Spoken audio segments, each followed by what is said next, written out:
संसद में मेरे लगातार साथी रहे मेरे मित्र भाई नरेंद्र कीचड़ जी, आदरणीय शुभकरण चौधरी जी, पूर्व विधायक भाई सुभाष पूनिया जी, आदरणीय श्री पवन मावंडिया जी, आदरणीय रणवीर सिंह जी गुड़ा, आदरणीय वीरेंद्र प्रताप सिंह जी, आदरणीय जेपी चंदौलिया जी, इस कार्यक्रम में उपस्थित भारतीय जनता पार्टी के सभी दायित्ववान कार्यकर्ता, विभिन्न जनप्रतिनिधिगण, कार्यक्रम में विशाल संख्या में उपस्थित देवियों, सज्जनों, पत्रकार मित्रों, मैं भारतीय जनता पार्टी राजस्थान प्रदेश के मुखिया आदरणीय श्री मदन राठौड़ जी का हृदयपूर्वक धन्यवाद करना चाहता हूं और साथ ही साथ आभार व्यक्त करना चाहता हूं आदरणीय जिलाध्यक्ष जी का कि मुझे पार्टी के द्वारा दिए गए दायित्व के निमित्त इस कार्यक्रम के लिए जब झुंझुनू आने का ऐसा तय हुआ, लेकिन लगातार राष्ट्रीय स्तर पर व्यस्तताओं के चलते हुए 3 बार मेरे चलते हुए कार्यक्रम की तिथि का परिवर्तन करने के बावजूद भी आदरणीय जिलाध्यक्ष जी ने मेरे अनुकूलता से आज ये कार्यक्रम आयोजित किया। इस गरिमामयी कार्यक्रम में मुझे अवसर प्रदान करने के लिए आप सबका स्वागत करते हुए मैं जिला संगठन का धन्यवाद करता हूं, आभार ज्ञापित करता हूं। मित्रों, अभी हम सब ने भारत माता का जय घोष किया। हम भारतीय जनता पार्टी के कार्यकर्ता जनसंघ के जमाने से लेकर के आज तक जब कभी भी किसी भी कार्यक्रम में, किसी भी अवसर पर जब हम सामूहिक रूप से साथ आते हैं तो हम कार्यक्रम के शुरू करने से पहले भारत माता का जय घोष करते हैं। और यह केवल भारतीय जनता पार्टी में अनूठा बना। देश में अनेक पॉलिटिकल पार्टी है, लेकिन जिस संकल्प के साथ में, जिस नियमितता के साथ में भारतीय जनता पार्टी के कार्यक्रमों में भारत माता का जय घोष होता है, शायद कहीं और नहीं होता। हम सब भारतीय जनता पार्टी के कार्यकर्ता यहां उपस्थित हैं। मैं आप सबसे पूछना चाहता हूं, विषय पर बात करने से पहले आप सबके मन में इस बात को मैं स्थापित करना चाहता हूं, क्या अभी कभी हमने कल्पना की, क्या कभी हमने विचार किया कि हम भारत माता का जय घोष क्यों करें? कभी हमने सोचा कि हर कार्यक्रम से पहले भारत माता का जय घोष करने की ये परंपरा, ये विधान भारतीय जनता पार्टी में क्यों बनाए गए? क्यों इस तरह की व्यवस्था हमारे पार्टी के संस्थापकों ने की थी? भारत माता की जय घोष की जगह किसी व्यक्ति विशेष का नारा लगाया जा सकता था, भारतीय जनता पार्टी के पक्ष में जय घोष किया जा सकता था, लेकिन सभी कार्यक्रमों में भारतीय जनता पार्टी के कार्यकर्ता भारत माता का जय घोष करते हैं। उसके पीछे एक उद्देश्य है और ये उद्देश्य सार्थक हो, इसके लिए आप सबसे आग्रहपूर्वक बार बार ये कहा जाता है कि भाई एक बार सब लोग मिलकर के पूरी ताकत के साथ में जय घोष करें। और वो उद्देश्य है कि भारतीय जनता पार्टी से पहले जब जनसंघ की स्थापना पंडित दीनदयाल जी और आदरणीय स्वर्गीय श्यामा प्रसाद मुखर्जी जी ने जब की थी, तब उन्होंने संकल्प किया था, उन्होंने तय किया था कि भारतीय जनता पार्टी या जनसंघ की स्थापना का उद्देश्य जो है वो भारत माता का जय घोष पूरे विश्व भर में करना है। और उनके द्वारा स्थापित इस परंपरा, इस लक्ष्य को हम सब लोग सिद्ध करने के लिए सेनानी के रूप में काम करते हैं। इसलिए सामूहिक रूप से जब कभी हम चाहे 5 एकत्रित हो, चाहे 50 एकत्रित हो, चाहे 50,000 एकत्रित हो, हम सामूहिक रूप से अपने उस संकल्प को दोहराने के लिए भारत माता का जय घोष करते हैं। इसलिए मैंने आपसे आग्रह से कहा कि जुल्म वाली आवाज तो कोई थोड़ी जोर बोल सकता। तो मैं अपनी बात कहूं उससे पहले एक बार सब इस विषय को संज्ञान में रखते हुए कि हम पूरी ऊर्जा के साथ, पूरी संकल्प की शक्ति के साथ में अपने आप को पूरी तरह से नियोजित करते हुए पहले बोले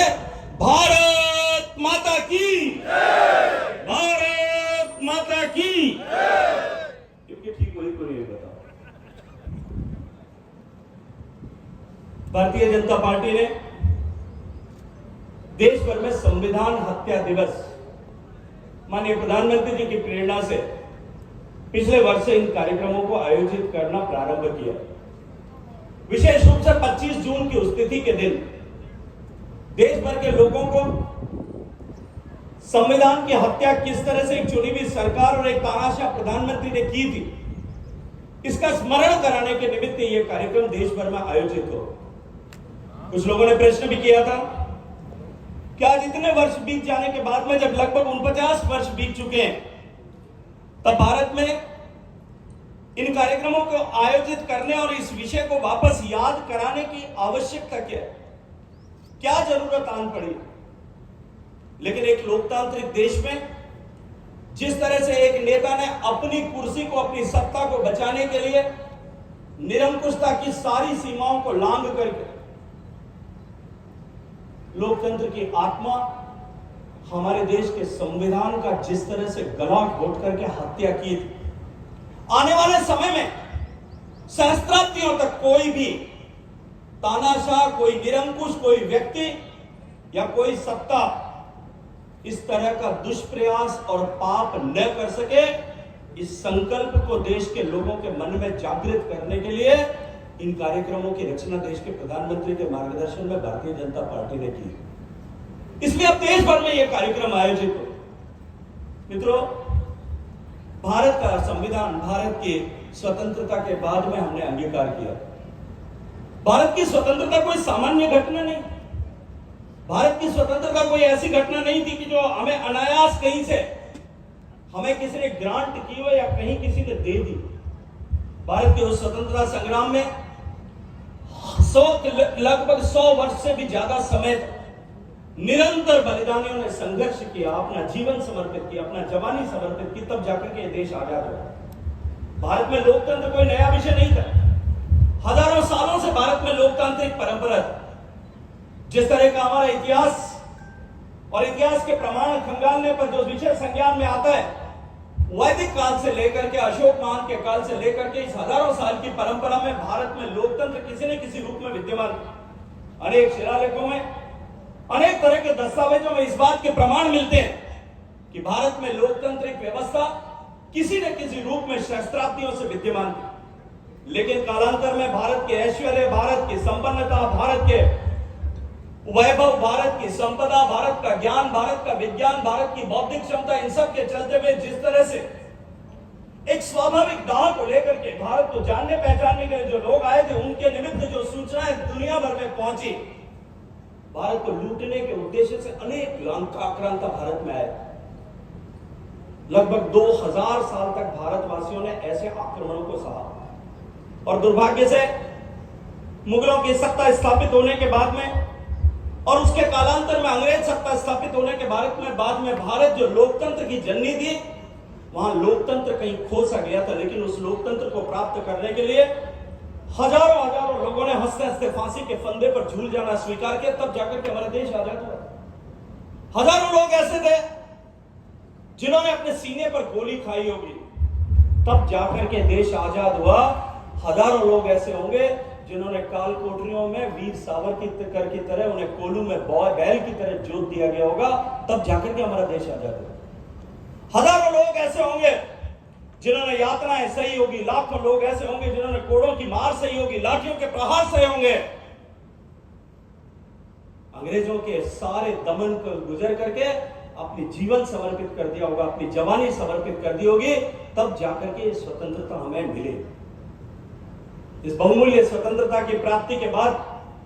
जब 1950 में हमने अपना संविधान अंगीकार किया, इस विषय के साथ में, संकल्प के साथ में संविधान को अंगीकार किया था कि भारत का संविधान जनता के लिए, जनता के द्वारा शासन स्थापित करने की संकल्पना के साथ में अंगीकार किया गया। और संविधान द्वारा भारत में जो मूल विषय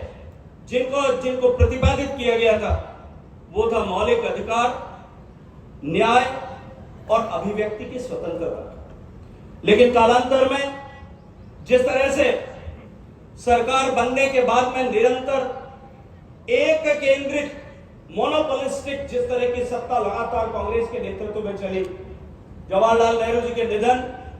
और लाल बहादुर शास्त्री जी के रहस्यास्पद मृत्यु के बाद में इंदिरा गांधी के नेतृत्व में सरकार बनी। 1970 के दशक तक आते आते नेहरू द्वारा स्थापित नीतियों के चलते हुए भारत में गंभीर आर्थिक संकट पैदा हो गया। भारी महंगाई थी, महंगाई सुरसा के मुंह की तरह निरंतर बढ़ती जा रही। बेरोजगारी का आलम यह था कि उस समय की जनसंख्या के अनुपात में जितने कम पढ़े लिखे लोग थे, उसमें भी बेरोजगारी जो है वो भयावह स्थिति की तरफ पहुंच चुकी थी।